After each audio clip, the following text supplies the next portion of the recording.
placed a lot of strategic investments.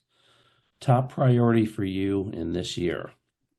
Yeah, well, I might break the rules, and I think I have two. But the first one I'll mention um, is a focus on security and resiliency. So all of the things that have been talked about, Tom, Mike, Brian, and Jason, the security of the network, where we're using commercial networks, ensuring that those networks indeed are secure, not just obviously for the commercial aspect, but definitely for the DoD needs. So, some of the investments that I'm working within our portfolio at NTIA are looking at specifically the security of open and interoperable networks. So, how do we, one, detect potential vulnerabilities in those networks, those potentially have more attack planes because they're open.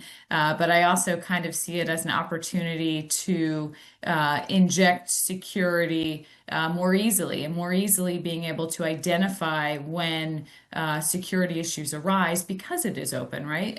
You hopefully have a more virtualized network so that you have an easier time to address those things and do so in a more rapid fashion.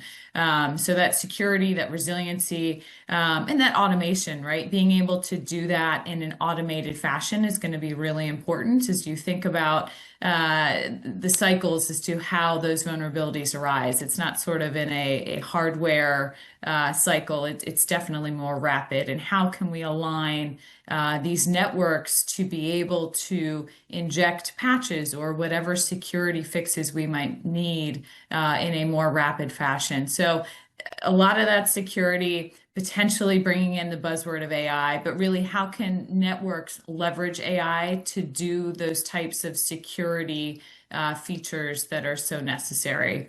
Um, Mhm.